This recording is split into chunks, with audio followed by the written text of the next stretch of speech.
High guys, welcome back to another blog. तपाईहरुलाई मेरो blog the कुस्पा टाइम्समा स्वागत छ। आज धेरै दिनपछि मैले ब्लग सुट गरिरहेको छु। बीचमा एकदमै कार्य व्यस्तताको कारणले गर्दाखेरि चाहिँ मैले ब्लग सुट गर्न पाएको थिइनँ। अब अहिले काम पनि एकदमै व्यापक चलिरहेछ, त्यो भएर चाहिँ खासै कतै घुम्न पनि जान पाएको थिइनँ।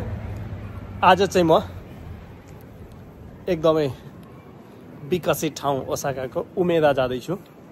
उमेदा लास्ट ब्लग पनि एउटा ब्लग मैले उमेदाको हालेको थिएँ। आज चाहिँ छुट्टी छ, 19 तारिकको।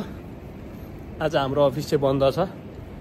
अञ्जलीको चाहिँ काम भएको कारणले गर्दाखेरि ऊ काममा गएको छ र म चाहिँ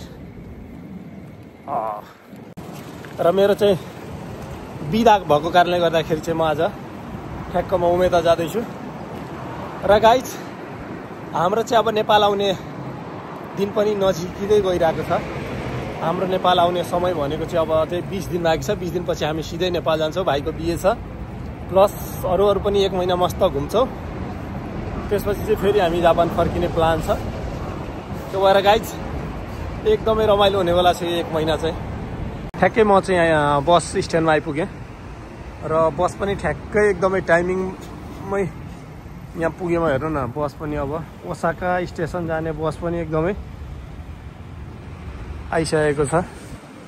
र हेर्नु, आज मौसम चाहिँ एकदमै बादल आएको छ, हावा चलिरहेको छ, चिसो चिसो मौसम छ। तपाईँहरूलाई थाहा नै भएको होला, मैले चाहिँ युट्युबमा पनि प्लस मैले फेसबुकमा पनि मैले पोस्ट गरेको थिएँ आइफोन 16 प्रो म्याक्सको अनबक्सिङ भनेर। हो, हामीले चाहिँ आइफोन 16 प्रो म्याक्स किनेको छौँ। 512 GB एकदमै दामी क्वालिटी। हेर्नु न, अझै पनि कस्तो दामी क्लियर आइरहेछ नि। आइफोन 16 प्रो म्याक्सको फ्रन्ट र ब्याक क्यामेरा चाहिँ एकदमै गजब छ। हाला चिसो छ है, आज चिसो हावाले हानिरहेछ। र आइफोन 16 प्रो म्याक्सको कुरो गर्नुपर्दाखेरि चाहिँ यसको 3 प्रकारमा पाउँदो रहेछ। एउटा चाहिँ 256 GB, 512 र 1 TB को पाउँदो रहेछ। मैले चाहिँ 512 GB को आइफोन लिएको छु र अबदेखिको ब्लग चाहिँ पुरै आइफोनमा एकदम हाई क्वालिटीमा आउनेछ। त्यो भएर गाइस अन्तिमसम्म हेर्नु होला, एकदमै दामी आज सिनहरू तपाईँहरूलाई देखाउने छु म।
यस्तो सहरको बिचमा पनि हेर्नु, मस्त काम चलिरहेछ। ब्यारिकेड लाएर पुरै घेरेर काम चलिरहेछ। र म चाहिँ अब उत्रिने बेला भयो। हो गाइज, म चाहिँ उमेदा पुगिसकेँ। हेर्नु है, यहाँ पुरै चारैतिर एकदमै ठुल्ठुलो बिल्डिङहरू मस्त छ। वाह, हेर्नु त कति तल्लाको, कुनै चाहिँ 50 तल्ला 60 तल्लाको बिल्डिङहरू, एकदमै ठुल्ठुलो बिल्डिङहरू छ। लास्ट ब्लगमा चाहिँ म उता स्काई बिल्डिङ चढ्न आएको थिएँ नि, उमेदाको स्काई बिल्डिङ भनेर। त्यो बिल्डिङ चाहिँ ठ्याक्क यसको पछाडि छ, उता पल्लो साइडतिर छ। र हामी चाहिँ म चाहिँ अहिले अगाडितिर, यता अगाडितिर ठ्याक्कै ओसाका स्टेसनको, हेर्नु है, ओसाका स्टेसनको अगाडिको भ्यू मैले तपाईँहरूलाई देखाइरहेको छु। एकदमै ठुल्ठुलो बिल्डिङहरू हेर्नु है, क्या ठुल्ठुलो, सबै फेरि एकदमै दामी सिसै सिसाले वालहरू केही पनि छैन, पुरै सिसा मात्र छ। त्यहाँ देख्न सक्नुहुन्छ हिल्टन प्लाजा भनेर चाहिँ उमेदाको एकदमै फेमस। त्यसै गरी अर्को पनि बिल्डिङहरू छ एकदमै। यहाँ चाहिँ पुरै बिजनेस कम्प्लेक्सहरू हो, मान्छे बस्नलाई भन्दा पनि एउटा बिजनेस पर्पजको लागि बनाएको बिल्डिङहरू हो यो सबै। एकदमै दामी ठुल्ठुलो बिल्डिङहरू। र तर यहाँबाट चाहिँ बुलेट ट्रेन चाहिँ पाउँदैन। बुलेट ट्रेन चढ्नको लागि चाहिँ हामीले सिन ओसाका भन्ने स्टेसन जानुपर्छ। हेर्नु क्या मस्त ट्रेनहरू ओसाका स्टेसनबाट जाने आउने भइरहेको छ। र चारैतिर चाहिँ एकदम ठुलो ठुलो बिल्डिङ। ल गाइस, त्यो हामी अस्ति लास्टचोटि उमेदा आएको बेला चाहिँ यही बिल्डिङ चढेको थियौँ। यही हो उमेदा स्काई बिल्डिङ। यो अलिकति देखिरहेछ नि, जुन चाहिँ एकदमै दामी नै थियो। हामीले चाहिँ ब्लग पनि बनाएको छौँ। तपाईँहरूलाई त्यो ब्लगमा यदि हेर्न मन छ भने चाहिँ त्यो ब्लग हेर्न सक्नुहुन्छ युट्युबमा गएर। ल हेर्नु है, क्या दामी दामी बिल्डिङ।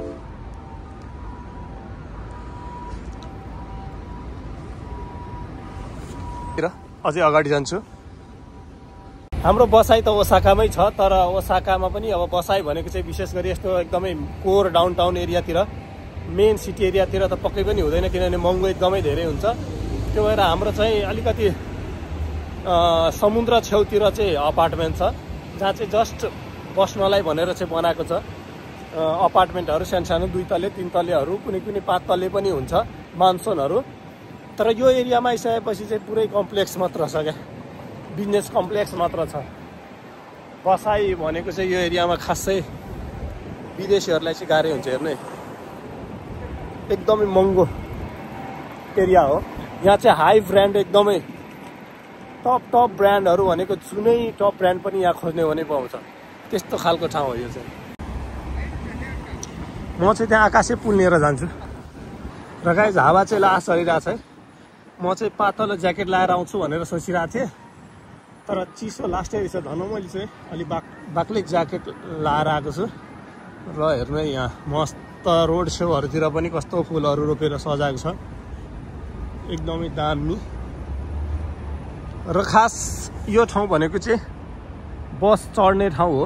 ओसाका स्टेसनको छेउमा भएको चाहिँ बस चढ्ने ठाउँ, जहाँबाट चाहिँ विभिन्न ठाउँको बसहरू पाउँछ, नम्बरिङ गरेको हुन्छ।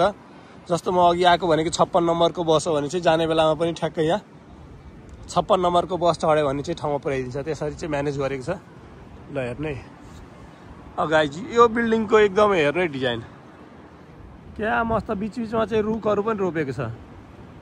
वाह, हरेक कम्पार्टमेन्ट जस्तो छ, एउटा सानो। र त्यो कम्पार्टमेन्टभित्र चाहिँ पुरै रुखहरू रोपेको छ। ल है, यस्तो गरेको छ, मस्त देखिरहेछ नि है। वाह, डिजाइन चाहिँ। र अलिकति झमक्का साँझ पऱ्यो भने चाहिँ झिलिमिली हुन्छ, त्यति बेला त झनै खतरा हुन्छ। म चाहिँ साँझको सिन पनि यसमा इन्क्लुड गर्ने प्रयास गर्छु।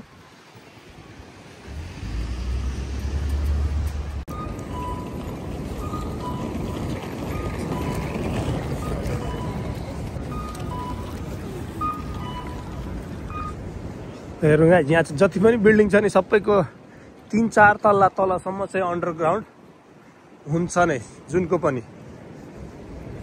पार्किङदेखि लिएर विभिन्न पर्पजको लागि चाहिँ अन्डरग्राउन्डहरू पुरै युज गरेको हुन्छ।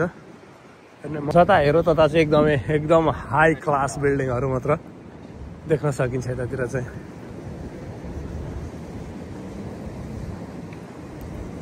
चिसो एकदमै बढेको छ, हावा चल्ने भएर चाहिँ लास्टै चिसो बढेको छ। तर जाडो भनेको चाहिँ अब लगभग यो 15 दिन जति मात्र हो। त्यहाँपछि चाहिँ फेरि गर्मी सुरु भएपछि ओसाका भनेको लास्टै गर्मी हुने ठाउँ हो। 40-42 डिग्रीसम्म पनि पुग्ने गरेको छ अरे। हाम्रो तराई जत्तिकै गर्मी हुन्छ होला यहाँ पनि। तर जाडोको लागि चाहिँ एकदमै पर्फेक्ट वेदर। 0 सम्म जान्छ, खासै माइनसमा चाहिँ गएको छैन। अस्ति लगभग 2 महिना पहिला चाहिँ एकचोटि -2 सम्म गएको थियो। तर स्नोफल चाहिँ खास हुँदैन, एकदमै स्लाइड भइहालेछ भने पनि हल्का हुन्छ। जाडोको लागि चाहिँ एकदमै ठिक्क ठाउँ भए पनि गर्मीमा चाहिँ अलिकति गाह्रो हुने ठाउँ हो ओसाका।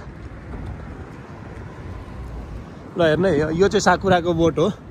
अझै पनि फुलेको छैन, पुरै सानो सानो कोपिला जस्तो चाहिँ आउन थालेको छ, तर अहिले अझै फुल्न बाँकी छ। यो सबै साकुराको बोट हो।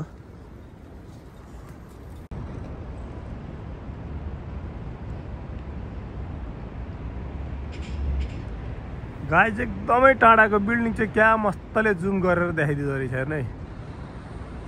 केही अक्षर नदेखियो पनि जुम गर्न थालेपछि चाहिँ आइफोन 16 को कमाल हेर्नु है। PIAS भनेर लेखेको छ।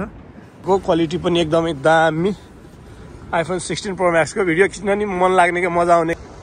अस्ति चाहिँ रियलमी 8 बाट खिच्थेँ, त्यो पनि राम्रै जस्तो लाग्छ। तर आइफोन 16 प्रो म्याक्स आइसकेपछि त रियलमी 8 त फालिदिने जस्तो लाग्यो त हौ। र हिल्टन ओसाका भनेर अगाडिबाट देखाएको थियो हेर्नु पछाडिको भाग, हिल्टन ओसाका। र गाइज यहाँ विदेशीको कुरो गर्नु पर्दाखेरि चाहिँ ओसाकाको मेन एरियामा चाहिँ अमेरिकन, अस्ट्रेलियन, अनि त्यसपछि गएर चाहिँ इङ्ल्यान्डको अरू विदेशीहरू एकदमै टन्नै हुन्छ। अब उनीहरूले खास अब भाषाहरू चाहिँ के कसो हो त्यो चाहिँ म भन्न सक्दिनँ, जापानिज भाषा पढ्छन् कि पढ्दैनन्। तर विदेशीहरू चाहिँ लास्टै धेरै हुन्छ मेन एरियातिर चाहिँ। खासै उनीहरूले जापानिज ल्याङ्ग्वेज चाहिँ त्यस्तो एकदम डिपली पढ्छ जस्तो चाहिँ लाग्दैन मलाई, किनभने उनीहरू भनेको हाई लेभलको कामहरू प्राय गर्नेहरू मात्र जापान आउँछन्। त्यो नर्मल काम गर्नेहरू चाहिँ खासै जापान आउँदैन विदेशीहरूको कुरो गर्नुपर्दा चाहिँ। ल हेर्नु त क्या भ्यू छ नि है।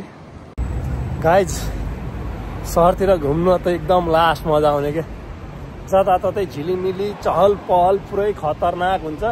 हामी चाहिँ फेरि त्यही हो, महिना 1.5 महिनामा बल्ल चाहिँ निस्किन्छ, नत्र घुम्ने भनेको उतै मात्र हो, कामदेखि फुर्सद हुन्न। त्यो भएर चाहिँ खासै घुमफिर चाहिँ त्यस्तो हुँदैन। तर कहिलेकाहीँ चाहिँ यसो अञ्जलीलाई मेरो 2 जनाको बिदा मिल्यो भने चाहिँ हामी चाहिँ घुम्न निस्किन्छौँ। यहाँ लास्ट चाहिँ बिजी एरिया।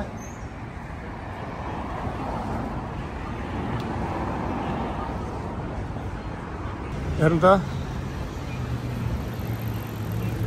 ओसाका भनिसकेपछि चाहिँ उमेदालाई नै ओसाका, मेन ओसाका भनेको उमेदा एरिया नै हो, जुन एरियामा म अहिले भिडियो सुट गरिरहेको छु।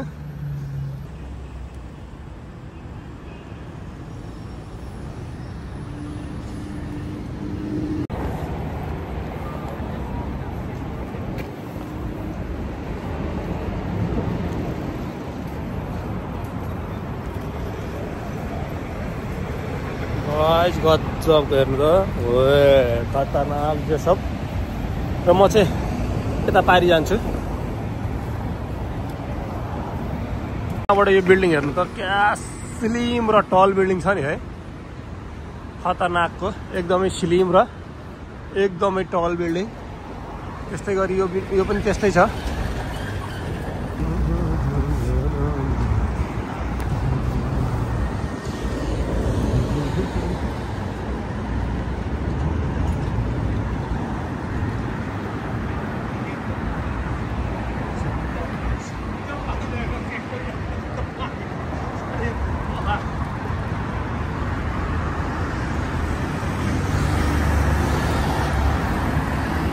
ठ्याक्क अहिले घाम चाहिँ एकदमै चर्को घाम लागिरहेछ आँखैमा पर्ने गरी।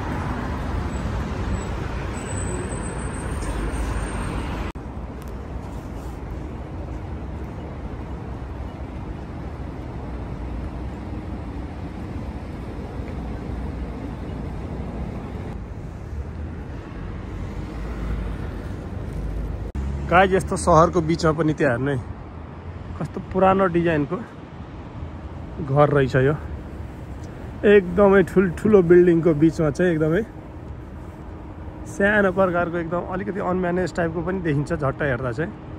भित्र चाहिँ पक्कै पनि म्यानेज त म्यानेज नै होला, तर अनम्यानेज टाइपको देखिने बाहिरबाट चाहिँ। र अलिकति मन्दिर जस्तो पनि डिजाइन छ हेर्ने एकदमै सहरको बिचमा चाहिँ यस्तो खालको रहेछ एउटा बिल्डिङ चाहिँ।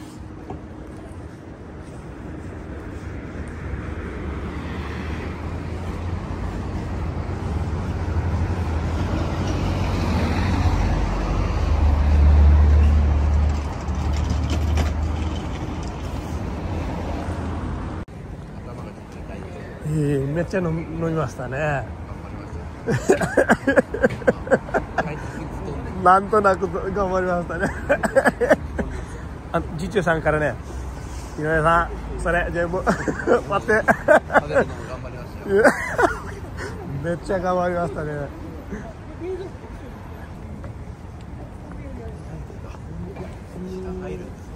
あ、こっちから下入るか。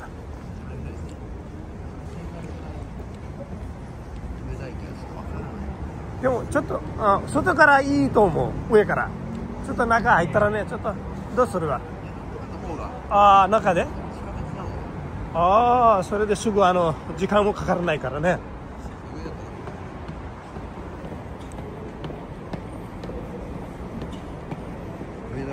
来ないけどわかんないです。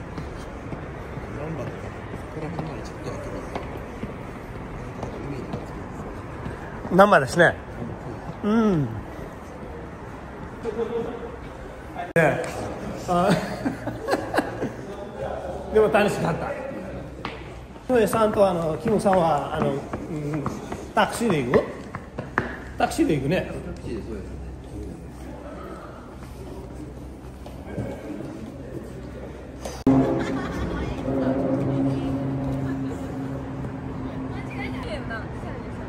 これ最近買いました。何が